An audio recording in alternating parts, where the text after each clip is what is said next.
Биздин каналга жазылып, акыркы болуп жаткан жаңылыктарды билиңиздер. Бишкек шаарынын аймагында притон көпөлүк аттуу профилактикалык иш-чаранын алкагында милиция кызматкерлери тарабынан сексуалдык кызмат көрсөтүлүшү мүмкүн болгон жайларга текшерүүлөр жүргүзүлүүдө. Мындай жайлар негизинен сауналар, мейманканалар жана ижарага алынган батирлер болуп саналат. Алдын алуу иш-чарасынын жүрүшүндө укук бузуулар жөнүндө кодексинин 109-беренесинин негизинде сойкулук менен алектенүү 5 жаранга карата административдик протоколдор түзүлүп, Лен райондук сотунун чечими менен ар бирине 20 000 сом өлчөмүндө айыппул салынды. Милиция кызматкерлери интимдик кызмат көрсөтүү менен алектенген жарандарды жана сойкулканаларды уюштурууга тиешеси бар адамдарды аныктоо иштерин улантууда. Мындай фактылар аныкталган учурда мыйзамда белгиленген тартипте жоопкерчилик каралат.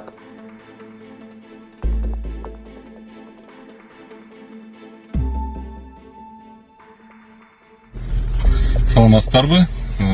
Могул жерде бир чала блогерлер жана кыргыз тили боюнча мыйзамга каршы чыктыңар эле, кыргыз тилине каршы чыктыңар деп элдин оюн өзгөртүп, жаман бузук кылып атасыңар да. Силер ошончо элдин оюн билет экенсиңер, ошончо элдин оюна таасир эте алат экенсиңер. Ошо мыйзамды окубайсыңарбы? Туганда мындай да, мен жогорку кеңешке шайланган себебим мен ошол мага келген мыйзам долбоорлорду окуп туруп, анан ошол мыйзам долбоорлор келечекте кыргызга кандай жакшылык алып келет, кандай жамандыктарды алып келет, эмне болушу мүмкүн мунун артынан деп туруп, анан кийин макул же каршымын деп добуш берем да.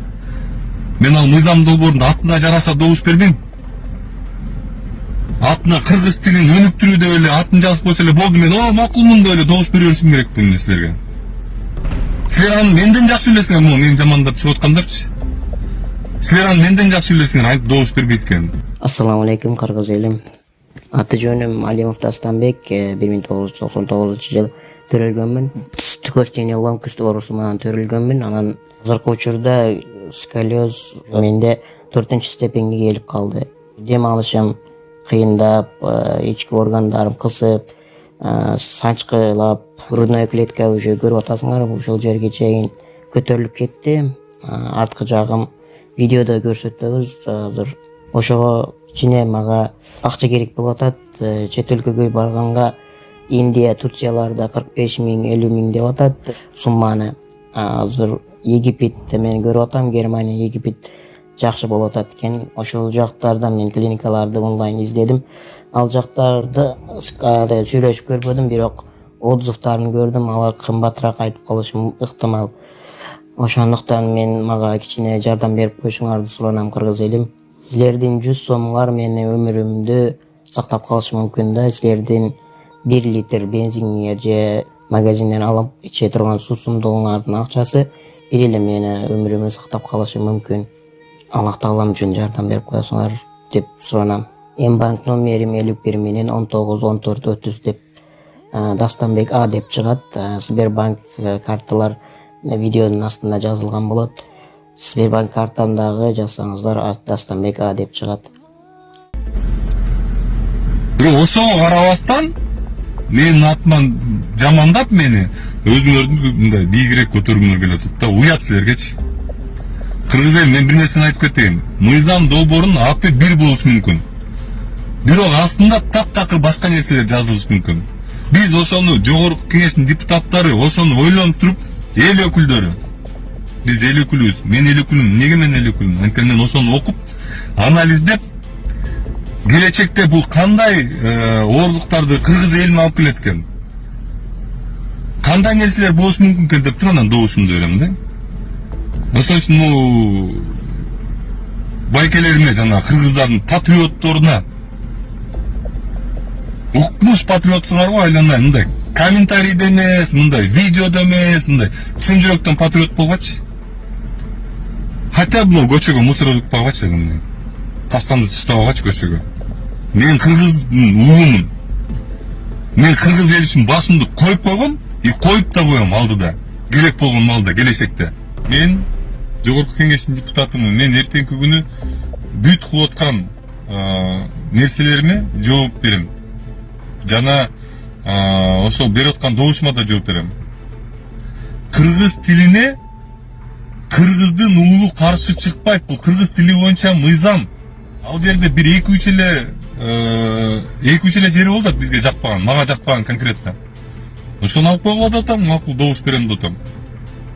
Анан туруп кыргыз тилине каршы чыкты эле деп. Биринчиден, мен кыргыз тил боюнча мыйзамга эң биринчилерден эле каршы чыккан, биринчи келгенде эле. Эмне себептен айтканда кыргыз тили үчүн кыргыздын акчасын короосуна мен каршымын.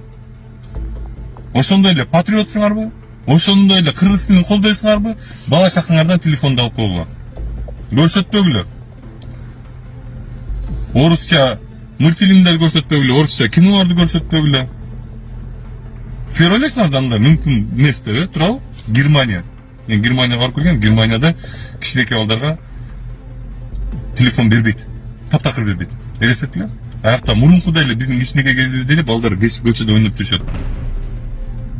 Кум чачып, тоо ойноп жүрүшөт. Бербегиле телефонду. Экинчиден, аякта бул мыйзамда мектепке киргенде, биринчи класска барганда, класстан класска өткөндө, жогорку окуу жайга өткөндө кыргыз тили боюнча экзамен тапшырат дептир. Мындай жөнөкөй эле нерсе негизинен, коррупция болуп атат мектепке алганда деп күнүгө мага 10-15 киши кайрылат. Мектептерде коррупция негизинен эле коррупция болуп атат деп, пара алып атат мектептерден деп күнүгө 50ден ашык адам кайрылат магачы. Анан ушул экзамен коррупцияга айланбайт деп ойлойсуңарбы силер? Макул, экзамен алсын. Бирок мектепке кирип атканда эмес да, мектепке кирип атканда баары пара алат. Şu mektepke men balamды алып мынча сом сурап атат, анан класстı оңдоп берди деп атат, анан класстı красить этип берди деп атат, анан мынча акча керек деп атат деген сөздөр күнүгө келет магачы. Эми ошол кыргыз тилин экзамен үчүн эле алды эле да. Алат. Экинчиден класстан класска өткөндө эмес, мен макулмун. Макулмун айтып атам го. Бирок мындай 5-класста алсын. 11-де алсын. 2-курста, 3-курста эми мындай божомол менен айтып атам да менчи. Эрулан Кокулов кыргыз тилине каршы чыкты деген сөздү аябай көп угуп атам мен могу блогерлерденчи. Чала блогерлер, силер мен чала эле блогер дейм. Эгер чындап жакшы блогер болсоңор, ошол мыйзамды окуп деле өзүңөр деле түшүнөт болсоңор, өзүңөрдүн элиңерди алдабай, өзүңөрдүн аудиторияңарды алдабай. Силер мени жамандабай элесиңер, силер өзүңөрдүн аудиторияңарды алдап атасыңар силер.